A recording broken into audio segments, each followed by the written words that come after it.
Hi, and welcome back to CB Reviews. It's now time for the second installment in my series of James Bond film reviews. Now, remember, these films are ranked from the worst to the best according to my own opinion, and nothing else.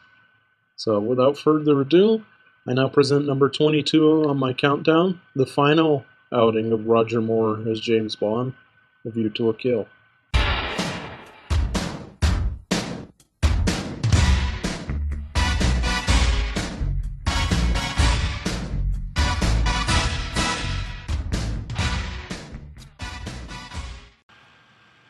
In a very Goldfinger-esque plot, James Bond sets out to stop maniacal industrialist Max Zorin from destroying Silicon Valley so that the value of his microchips goes up.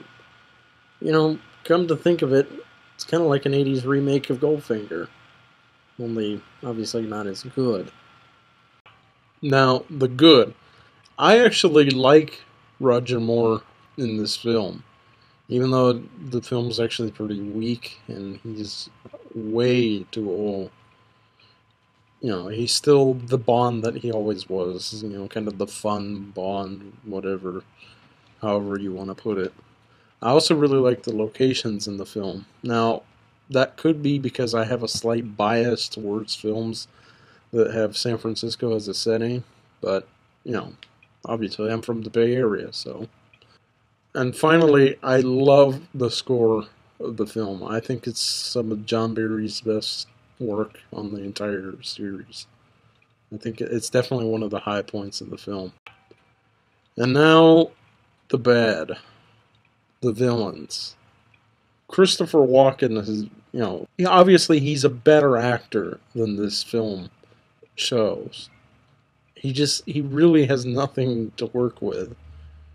It's so over the top, even for Christopher Walken, and that's saying a lot. And just don't even get me started on Grace Jones. I wanted to put a clip in from the show In Living Color, but on my other channel I had copyright issues, and I didn't really want to go through that again. So the finale, I actually enjoy. I mean, the fight on top of the Golden Gate Bridge, not the Bond being carried over San Francisco. That's really ridiculous. But I actually like the fight on top of the Golden Gate Bridge right up until this. Okay, when did James Bond decide to go all Looney Tunes on everybody? And another thing, the pace. This movie takes forever to get going.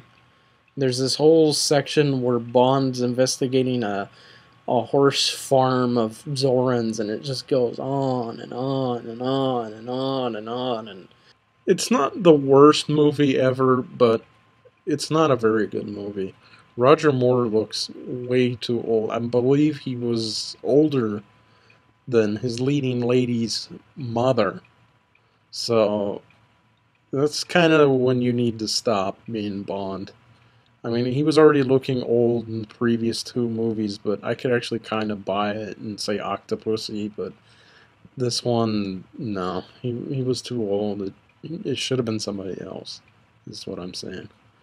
Overall, I give the film 2 out of 5 stars. I can't completely hate it just because it's a James Bond movie. Well, that's it for my review for the film formerly known as From a View to a Kill. Join me next time for the next James Bond film in the countdown.